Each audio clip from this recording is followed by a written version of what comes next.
SSC 27 ব্যাচের কমার্সের শিক্ষার্থীরা জীবন যুদ্ধে পিছিয়ে যেতে না চাইলে এই ভিডিওটা তুমি স্কিপ করবে না। কেন করবে না? দেখো, এই ভিডিওতে আমি তোমাদেরকে হিসাব বিজ্ঞানের একটা পূর্ণাঙ্গ সাজেশন দিয়ে দিব, যেখানে তোমাদেরকে দেখাবো মাত্র 4 থেকে 5টা অধ্যায় পড়ে তুমি কিভাবে তোমাদের সামনের যে প্রিটেস্ট আছে সেই প্রিটেস্টে কিভাবে তুমি ভালো রেজাল্ট অর্জন করতে পারবা, এবং সেই সাথে তোমাদের হিসাব বিজ্ঞানের যে মান বন্টন আছে সেই মান বন্টন নিয়ে একটা ক্লিয়ার ধারণা তোমাদেরকে দিয়ে দিব। সুতরাং ভালো রেজাল্ট করার জন্য, ভালো একটা কোয়ালিটিফুল সাজেশন পাওয়ার জন্য তোমাদেরকে এই ভিডিওটা মনোযোগ দিয়ে শেষ পর্যন্ত দেখতে হবে। দেখো, প্রথম দিকে আমি তোমাদের যে মান বন্টন আছে সেই মান বন্টন নিয়ে একটা ছোট্ট ধারণা তোমাদেরকে দিতে চাই, এবং সেটার আগে তোমাদেরকে একটু বলতে চাই, ফিনান্সের একটা খুব দারুণ একটা সাজেশন ভিডিও তোমাদেরকে দিয়ে দিয়েছে অলরেডি। সেখানে মান বন্টনের যে ঝামেলা আছে সেই ঝামেলা বুঝিয়ে দিয়েছে, এবং সেই সাথে ফিনান্সে কীভাবে পড়লে তোমাদের ভালো মার্কস অর্জন করা যাবে সেটারও একটা দারুণ সাজেশন তোমাদেরকে অলরেডি দিয়ে দিয়েছি। সেটা তোমরা দেখে নেবা, দেখে নিলে সেটারও একটা কি পাবা, সাজেশন তোমরা পেয়ে যাবা। এখন বিষয়টা হলো যে এই যে মান বন্টন, এই মান বন্টনে তোমরা জানো যে সংক্ষিপ্ত প্রশ্ন, তোমরা জানো এখানে আসলে সংক্ষিপ্ত প্রশ্ন কয়টা? সংক্ষিপ্ত প্রশ্ন তোমাদের টোটাল আছে হলো সংক্ষিপ্ত প্রশ্ন হচ্ছে যে তোমাদের টোটাল হচ্ছে তোমাদের 7টা থাকবে। 7টা থেকে তোমাকে অ্যান্সার করতে হবে 5টা। 7টা থেকে কয়টা অ্যান্সার করতে হবে? 5টা। এবং তোমরা জানো এই 5টার মধ্যে 2 মার্ক করে আমরা পাবো হচ্ছে 10 মার্ক। তাহলে সংক্ষিপ্ত প্রশ্ন নিয়ে আমাদের আর কোনো প্রবলেম নাই। এবং এই সংক্ষিপ্ত প্রশ্নটা হচ্ছে যে আমরা অধ্যায়, তোমাদের বইয়ে দেখবা হিসাব বিজ্ঞান যতগুলো অধ্যায় আছে সবগুলো অধ্যায় থেকে আসবে। এখানে কোনো স্পেসিফিক্যালি তোমাকে সাজেশন দেওয়ার কোনো ওয়ে নাই। এটা খুবই রিস্কি একটা ব্যাপার সাজেশন দেওয়া, কারণ সংক্ষিপ্ত প্রশ্ন এবং এমসিকিউ তো কোনো সাজেশন হয় না। এগুলো পুরো অধ্যায় পড়ে তোমার যে ক্লিয়ার কনসেপ্ট তুমি মাথার মধ্যে নিয়ে এসেছো 2 বছর ধরে, সেখান থেকে তোমাকে তোমার ধারণার জায়গা থেকে তোমাকে লিখতে হবে। এখন দেখো, সাজেশন হচ্ছে তোমাদের দরকার হচ্ছে সৃজনশীলে। কোথায়? সৃজনশীল। এবং সৃজনশীলে তোমরা জানো এতগুলো চ্যাপ্টার তো আমরা মাথায় নিয়ে পরীক্ষার হলে যেতে পারবো না। কয়েকটা চ্যাপ্টার স্পেসিফিক জায়গা থেকে কয়েকটা চ্যাপ্টার পরে আমরা যাব, সেখান থেকে ভালো একটা মার্কস আমরা অর্জন করতে পারবো। এখন দেখো, তোমরা জানো যে তোমাদের সৃজনশীল থাকবে 7টা, কিন্তু 7টা থেকে তোমাকে অ্যান্সার করতে হবে মাত্র 4টা। কয়টা? 4টা। এবং সেই 4টার মধ্যে আছে কয়টা? 4টার মধ্যে 4 দশে কত হয় ভাইয়া? 40 হয়। তাহলে আমি বুঝাইতে পারলাম? তাহলে অ্যান্সার করতে হবে মাত্র কয়টা? 4টা। এবং এই যে আরেকটা আসবে তোমার আর্থিক বিবরণী থেকে। কোন জায়গা থেকে? আর্থিক বিবরণী থেকে। এবং তোমরা জানো এই আর্থিক বিবরণীর একটাই প্রশ্ন দিবে, সে একটা প্রশ্নেরই মার্ক হচ্ছে তোমার কত? 20 মার্ক। বুঝাইতে পারলাম? তাহলে তোমার হচ্ছে কিন্তু সিকিউ তোমাকে অ্যান্সার করতে হবে 5টা। টোটাল কয়টা? 5টা। 5টার মধ্যে আর্থিক বিবরণী থেকে একটা অ্যান্সার করতে হবে, এবং সেটার মার্ক হচ্ছে 20, এবং সেটা অবশ্যই অ্যান্সার করতে হবে। বাকি 4টা অঙ্ক তোমাকে করতে হবে হিসাব বিজ্ঞানের যে কয়টা চ্যাপ্টার আছে সেখান থেকে তুমি যে জায়গা থেকে পারো। তাহলে কয়টা অ্যান্সার করতে হবে? 4টা। এবং সেই 4টা আসলে কোন কোন জায়গা থেকে অর্জন করবা, সেটাই আজকের ভিডিওর মূল আকর্ষণ। কেমন? দেখো, তাহলে এখান থেকে বহু নির্বাচনে তো 30টা থাকবে, এবং সেটা তো আসলে তোমরা জানোই যে 30টা, এবং 30টার জন্য কোনো সাজেশন হয় না। আমি সাজেশন দিব এই যে সিকিউর জন্য। দেখো, এই যে তোমরা একটা তোমাদের যে সূচিপত্র, সেই সূচিপত্র তোমরা দেখতে পাচ্ছ। এখানে তোমরা জানো তোমাদের বইয়ে অধ্যায় আছে টোটাল কয়টা? 12টা। এবং তোমরা জানো তোমাদের হচ্ছে এসএসসি 26 ব্যাচ, তোমাদের সিনিয়ররা যারা আছে তারা কিন্তু পরীক্ষা দিয়েছে শর্ট সিলেবাসে, এবং তোমরা পরীক্ষা দিবা ফুল সিলেবাস। অর্থাৎ তোমাকে সব অধ্যায় তোমাকে পড়তে হবে ভাইয়া, কিছু করার নাই। এখন আসো, এই যে অধ্যায়, এখন তুমি বলবা যে হচ্ছে যে যারা 26 ব্যাচের আছে তারা শর্ট সিলেবাসে পরীক্ষা দিয়েছে। না, তুমি আমরা আমাদের জন্য বেশি কঠিন হয়। কঠিন না, পড়ালেখা সহজ যদি তুমি টেকনিক্যালি পড়তে পারো, যদি তুমি তোমার যে ট্রিক্স অ্যান্ড টেকনিক্স যেগুলো আছে সেগুলো যদি তুমি অ্যাপ্লাই করতে পারো, এবং সেটাই তোমাদেরকে আমি দেখাবো। দেখো, তোমাদের এই যে একটা অধ্যায় আছে লেনদেন, তোমরা আশ্চর্য হবা যে এই চ্যাপ্টার থেকে প্রত্যেক বছর প্রত্যেকটা বোর্ডে 2টা করে প্রশ্ন দিয়ে দেয়। কয়টা করে প্রশ্ন? 2টা করে প্রশ্ন দিয়ে দেয়। বুঝছো? তাহলে কিন্তু এখন সেটা কি হয়েছে, আগে যে শর্ট সিলেবাসে পরীক্ষা হইতো প্রত্যেক বছর দিছে 2টা করে, কিন্তু এখন তোমাদের হচ্ছে ফুল সিলেবাস। এখনো তারা হচ্ছে যে এইটা হচ্ছে যে যেহেতু তোমাদের হচ্ছে এখানে তুমি কি করতে পারবা, একটা লেনদেন কি লেনদেন না হিসাব বিজ্ঞানের বেসিক কনসেপ্ট কিন্তু এই অধ্যায়ে, যে কারণে এটাকে একটু বেশি গুরুত্ব দেওয়া হয়। এবং তোমরা কি করতে পারো, এইবারও হচ্ছে 2টা দিয়ে দিতে পারবে, নাও দিতে পারে। এখান থেকে প্রত্যেক বছর 2টা আসে, এবং সেই 2টার মধ্যে 2টাই আসে, এবং 2টাও আসতে পারে, কিন্তু আমরা 2টা ধরবো না, আমরা এখান থেকে একটা প্রশ্ন ধরবো। কেমন? একটা প্রশ্ন আমরা ধরবো, খুবই গুরুত্বপূর্ণ একটা চ্যাপ্টার। এখন আসো, এরপরে এই যে একটা চ্যাপ্টার দেখতে পাচ্ছ দুতরফা দাখিলা পদ্ধতি, এবং তোমরা জানো এই চ্যাপ্টারটা কি আছে? হিসাব সমীকরণ আছে। এটাও খুবই গুরুত্বপূর্ণ একটা চ্যাপ্টার, প্রত্যেক বছর প্রত্যেকটা বোর্ডে দিয়ে দিবে, এখান থেকে একটা প্রশ্ন দিয়ে দিবে। এবং আমরা এখান থেকে একটা ধরবো। কয়টা ধরবো? একটা ধরবো। তাহলে 2টা হলো না? 2টা হলো কিনা? হলো। এখন আসো, আরেকটা চ্যাপ্টার আছে, দেখো খতিয়ান। এমন একটা চ্যাপ্টার যেখান থেকে প্রশ্ন নাই এমন কোনো ইয়ার নাই, এমন কোনো বোর্ড নেই। কেমন? কি বললাম? এমন কোনো বোর্ড নেই, এমন কোনো ইয়ার নেই, এখান থেকে প্রশ্ন দিয়ে দেবে। তোমরা জানো টিচক এবং চলমান যার চক তোমাদেরকে হিসাব করতে হয়, রাইট? এবং সেখান থেকে একটা প্রশ্ন তুমি ধরতে পারো, শিওর ধরতে পারো। তাহলে কয়টা হয়ে গেল? 3টা হয়ে গেল। তোমাকে লাগবে আরেকটা, কয়টা? আরেকটা লাগবে। কেমন? সেই আরেকটা জায়গা থেকে আমি যে তোমাদেরকে বলি, এই আরেকটা জায়গার মধ্যে আছে কনফিউশন। আরেকটা জায়গা কোন কোন জায়গা থেকে আসলে আসতে পারে? আমার জায়গা থেকে আমরা তো আসলে দীর্ঘদিন ধরে পড়া স্টুডেন্টদেরকে আমাদের জায়গা থেকে আমাদের মনে হয়েছে যে না, এই চ্যাপ্টারগুলো তাদের জন্য খুবই গুরুত্বপূর্ণ, যেখান থেকে বোর্ড বলো বা প্রি টেস্ট বলো অন্যান্য জায়গা থেকে প্রশ্ন দিয়ে দেয়। কেমন?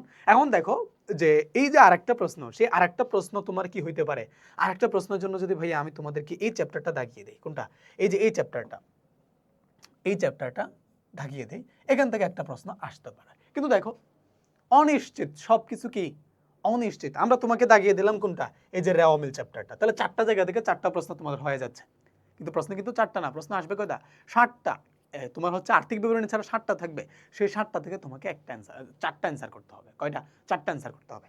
তো সেই 7টা হচ্ছে তোমার এই যে প্রথম থেকে শুরু করে তোমার হচ্ছে যে আর্থিক বিবরণী ছাড়া যে কয়টা চ্যাপ্টার আছে সেই কয়টা চ্যাপ্টার থেকে তোমার প্রশ্ন দিতে পারে। এখন আসলে তোমার স্পেসিফিক্যালি কোন কোন অধ্যায়টা বাদ যাবে সেটা তো আমরা জানি না।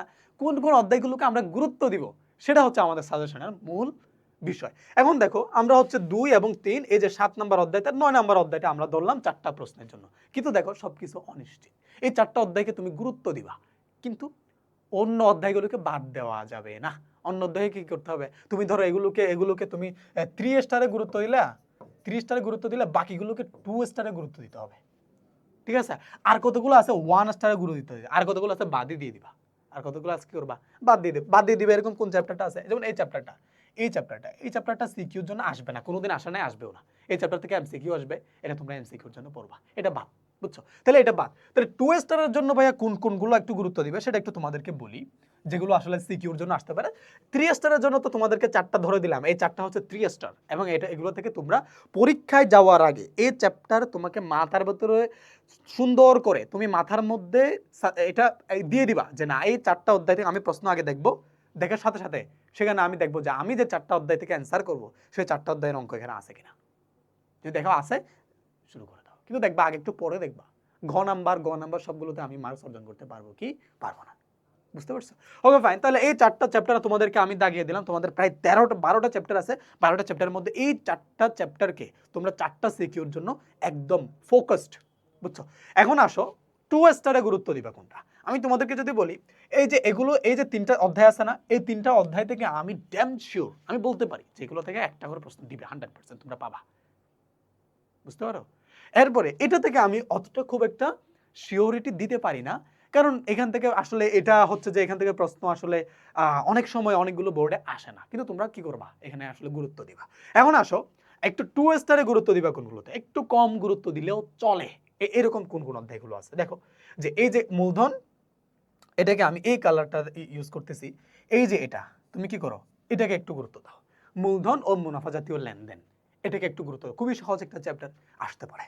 তুমি কি করবা? আসলে এখান থেকে দিয়ে দিবা। আরেকটা চ্যাপ্টার তোমাদেরকে কম গুরুত্বপূর্ণের জন্য দেখিয়ে দেয়, এটা হচ্ছে জাবেদা। কি করবা? এই জাবেদা অধ্যায়টা মাথায় রাখবা, এখান থেকেও একটা প্রশ্ন আসতে পারে। আসলে তুমি 2 স্টারে গুরুত্ব দিয়ে তুমি একটু পড়বা, পড়লে কি করবা? এখান থেকে মার্কস তুমি হচ্ছে আসলে তুমি অ্যান্সার করতে পারো মতো করে তোমরা কি করবা? দাগিয়ে দিবা। কেমন? আর হচ্ছে যে আমার জন্য তো আসলে এই অধ্যায়টা তো আসলে এই যে আর্থিক বিবরণী, এটা তো দাগিয়ে দেওয়ার কিছু নাই। তাহলে তোমাদেরকে আমি সাজেশনের জন্য মেইনলি তোমাকে দাগিয়ে দিলাম 2য় অধ্যায়, দাগিয়ে দিলাম 3য় অধ্যায়, দাগিয়ে দিলাম খতিয়ান, দাগিয়ে দিলাম রেওয়ামিল। এই 4টা অধ্যায়, 4টা সিকিউর জন্য তোমাদেরকে দাগিয়ে দিলাম। এবং 2 স্টারে তোমাকে 100% মাথায় রাখতে হবে এই যে এই চ্যাপ্টার 2টা, এটা একটা, এটা একটা। তাহলে এই 2টা অধ্যায় আমি 2 স্টারের জন্য তোমাদেরকে রাখলাম। হিসাব অধ্যায়টা আসলে এটা কি বলবো, এখান থেকে পূর্ণাঙ্গ কোশ্চেন কখনো আসে নাই। এই হিসাব অধ্যায়টা এমন একটা অধ্যায় যে ধার করে চলে। কি করে চলে? ধার করে চলা মানে বুঝছো? মানে সে নিজে পূর্ণাঙ্গ কোনো কিছু দিতে পারে না। সে এখান থেকে কিছু না, এখান থেকে কিছু না, এখান থেকে কিছু না, এভাবে নিয়ে সে একত্রে কি হয় তোমার সামনে আসতে পারে। তুমি সেটা কি করবা? অ্যান্সার করবা। এই জন্য সে কখনো পূর্ণাঙ্গ কি করতে পারে না, পূর্ণাঙ্গ কোনো ধারণা বা পূর্ণাঙ্গ কোনো প্রশ্ন হয়ে তোমাদের সামনে আসবে না। তাহলে কি হলো? আমি তোমাদেরকে 4টা অধ্যায় দাগিয়ে দিলাম। এটা তো 100% তোমাকে করতেই হবে, সাজেশন দিলেও করতে হবে, না দিলেও করতে হবে। তাহলে এটা তুমি একটা প্রশ্নের জন্য 20 মার্কের জন্য এটা আলাদাভাবে রাখবা। আর 2টা অধ্যায় কি করবা তোমরা? তোমাদের জায়গা থেকে তোমরা একটু কি করবা? মাথার মধ্যে রাখবা, যাতে করে এখান থেকে প্রশ্ন আসলে কোনো মিস না যায়। এখন এই যে নিচের 2টা আছে, এগুলো প্রত্যেকটা অধ্যায়ই হচ্ছে তোমাকে তোমার যে তোমার অর্থাৎ হচ্ছে যেটা এসকিউ তোমাদের আসবে, সে এসকিউর জন্য তোমাদের সব অধ্যায় পড়তে হবে। এমসিকিউর জন্য তোমাদেরকে সব অধ্যায় পড়তে হবে ভাই, এগুলোর জন্য কোনো সাজেশন হয় না, বুঝছো? এগুলোর জন্য কি হয় না, কোনো সাজেশন হয় না। তাহলে এই তো আজকের এই ভিডিওতে আমরা চেষ্টা করলাম যে এই অধ্যায়গুলোকে একটু ভেঙে চুরে তোমাদের সামনে আসলে সহজভাবে উপস্থাপন করতে, যাতে করে তোমরা একটু বেশি গুরুত্ব দিয়ে তোমরা প্রি টেস্টে একটা ভালো মার্কস অর্জন করতে পারো। অর্থাৎ সেটা তোমার যে কোনো জায়গায় যে কোনো স্কুলে তোমরা এই যে এই সাজেশনটা তোমরা অ্যাপ্লাই করতে পারো। ভাইয়া যে সাজেশন দিয়েছে নিশ্চয়ই এখান থেকে তোমরা যদি এভাবে গুরুত্ব দিয়ে পড়তে পারো, ইনশাল্লাহ তোমাদের সিকিউ তোমরা একটা কি করতে পারবা, একটা ধাঁচে সেই সিকিউটা তোমরা করতে পারবা। দেখো এখানে অধ্যায় আছে কয়টা, প্রায় 13টা। 13 থেকে একটা বাদ দিলে হচ্ছে 12টা থেকে। 12টা অধ্যায় পরে গিয়ে তুমি তো 4টা সিকিউর অ্যান্সার করতে পারবে না ভাইয়া, একটু ভালো করে দেখো। 12টা অধ্যায় পরে গিয়ে 4টা সিকিউ তো তুমি অ্যান্সার করতে পারবে না। 12টা অধ্যায়, এতগুলো অধ্যায় পড়ে গেলে তো তুমি দেখবা যে কি হিবিজিবি, ওখান থেকে তো কিছু অধ্যায় বাদ দিতে হবে। যেমন ধরো এখান থেকে 1 নম্বর অধ্যায়টা আগে বাদ দিয়ে দিতে বললাম, হিসাব অধ্যায়টা বাদ দিয়ে দিতে বললাম, ঠিক আছে? এগুলো সিকিউতে আসবে না, তাহলে কয়টা হয়ে গেল, 10টা হয়ে গেল। সে 10টার মধ্যেও তোমাকে বলতেছি যে না, এখান থেকে 4টা তুমি পড়ো, 100% তুমি এখান থেকে নিশ্চিত থাকতে পারো। কিন্তু সেই জায়গার মধ্যেও আবার কি হইতে পারে, ঝামেলা হইতে পারে, একটু রিস্ক থাকতে পারে। সেই রিস্কের জায়গা থেকে তোমাদেরকে বললাম এই 2টা অধ্যায় মাথায় রাখবা। মাথায় রাখলে কি করতে পারো, তুমি অ্যান্সার করতে পারো। পড়ছো তো 2 বছরই, কিন্তু পরীক্ষার আগে গুরুত্ব দিতে বললাম। সে গুরুত্বের জায়গা থেকে 4টা একটু বেশি গুরুত্ব পাবে, এই 2টা একটু কম গুরুত্ব পাবে, বুঝতে পারছো? তো এগুলো পড়ে যাবা, এই নিচের যে 2টা আছে এগুলো পড়ে যাবা, এসকিউ এবং এমসিকিউর জন্য তোমরা অপশনের মধ্যে রাখবা। তো আজকের ছিল এই সাজেশন ভিডিও। নিশ্চয়ই তোমরা এখান থেকে উপকৃত হয়েছে বলে আমি মনে করি, এবং উপকৃত হবা বলে আমি মনে করি। এবং সেই সাথে তোমাদেরকে আরেকটা ইনফরমেশন দিতে চাই যে তোমরা কিন্তু আমাদের ক্লাস বেলের পেজে নিয়মিত এই ধরনের সাজেশন তোমরা পাবা। আমি তোমাদের রাকিব ভাইয়া ক্লাস বেলে নিয়মিত এই ধরনের সাজেশন ভিডিওগুলো দিয়ে থাকি। অনেকদিন ধরে ক্লাস বেলে পড়াচ্ছি কমার্সের সাবজেক্টগুলো, এবং কমার্সের যারা স্টুডেন্ট আছে তারা কিন্তু আমার জায়গা থেকে আমরা কি করি, তাদেরকে বেস্ট সার্ভিস দিয়ে থাকি। আর আমি পড়াশোনা করছি ঢাকা বিশ্ববিদ্যালয়ে বিবিএতে অলরেডি, এবং সেখান থেকে এখানে কি করি, শিক্ষকতার দায়িত্বটা পালন করছে। তো কমার্সের যারা আছে তারা আমাদের উপর পূর্ণ আস্থা রাখতে পারো, আমাদের উপর পূর্ণ বিশ্বাস রাখতে পারো। নিয়মিত আমাদের এই ক্লাস বেলের পেজ এবং ইউটিউব চ্যানেলে নজর রাখবা। তোমরা নিয়মিত প্রবলেম সলভিং বলো, সাজেশন বলো, কমার্স রিলেটেড বিভিন্ন তোমরা ভিডিও তোমরা পেয়ে যাবে ইনশাল্লাহ। তো দেখা হচ্ছে নেক্সট কোনো ভিডিওতে। ততক্ষণ পর্যন্ত তোমরা সবাই ভালো থাকো এবং সুস্থ থাকো। আল্লাহ হাফেজ।